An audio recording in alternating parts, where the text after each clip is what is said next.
Hello everyone, welcome to my channel We Can Heal. So I recently had an encounter with a person and he said he's suffering from severe depression. Okay, तो depression क्या होता है? जब आप helpless, hopeless और clueless होते हैं.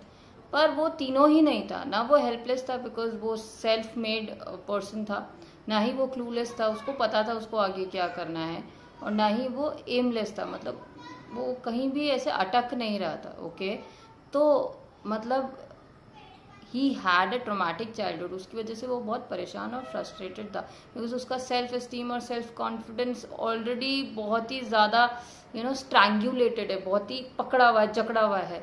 तो उससे वो निकल नहीं पा रहा था. ओके, तो मैं आप सबसे भी यही कहना चाहूँगी कि अगर आप एक टीनेज के क्रॉस कर चुके हैं तो आपको पता है कि आप क्या हैं और क्या नहीं है, और शायद थोड़ा बहुत अपने पर्पस के बारे में भी आइडिया है. यहाँ पे हम रियलाइज भी करते हैं कि हमारी फैमिली परफेक्ट नहीं है, तो समटाइम्स पीपल ब्रेक.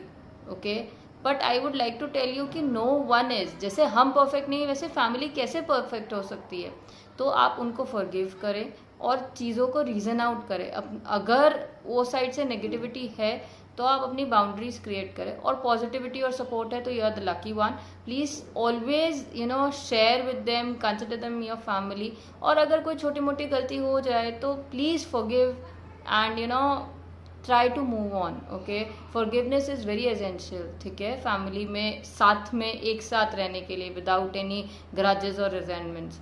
तो उसके बाद मैं ये कहना चाहूँगी कि हम डिप्रेशन बहुत ज़्यादा लेबल आउट करते हैं या बहुत कॉमनली यूज़ करते हैं, पर स्ट्रगल्स, अप्स एंड डाउन सबकी ज़िंदगी में आता है. Until and unless you have given up.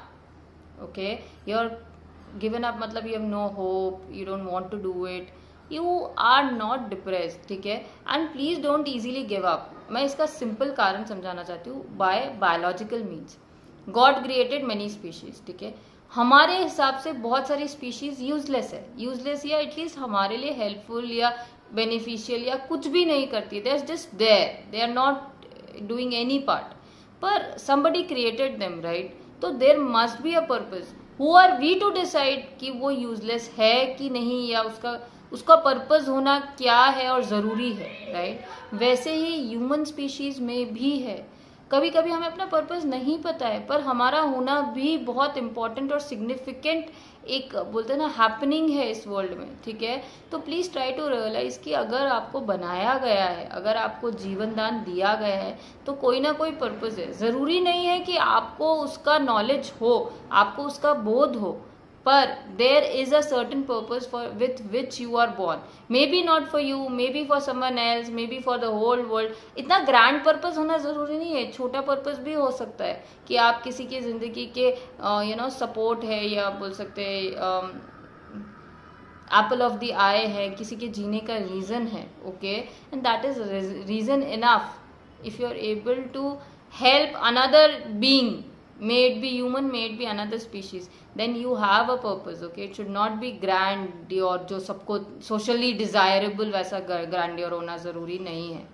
तो प्लीज फाइंड योर सेटिस्फैक्शन और your purpose in small task also. It is not necessary कि हमेशा बड़ा टास्क ही हो. Okay, and keep moving in a direction. You will find that you will be able to see the end of the line. Okay, तो please अपने आप को इतनी जल्दी डिमोटिवेट नहीं करिए, स्ट्रगल्स पे गिव अप नहीं करिए. अभी मैं एक बुक पढ़ रही हूँ, उसमें they talking about grit. Grit is, patience and perseverance and rebuilding your things. That is grit. Okay, so do not lose your grit. You are there for a reason. You are good enough. Please अगर कोई भी चीज आपको ऐसा कह रहा है कि आप गुड इनफ नहीं है और वो आप कैरी कर रहे हैं, तो प्लीज उस बैगेज को ड्रॉप कीजिए, अभी के अभी ड्रॉप कीजिए, and move on like you are free, like you are open. Okay, like you have a purpose given by God. You may not know it, but there is a purpose and you need to have faith in that. अगर आपको लगता है कि ये सब मैं जो बोल रही हूँ हाइपोथेटिकल है, तो हाइपोथेटिकल ही सही, पर believe that you have a purpose and you will find it. Okay, and if you believe you do not have a purpose, still try to keep yourself busy in small tasks. Okay, maybe that is your purpose. Okay. Take care. Please heal.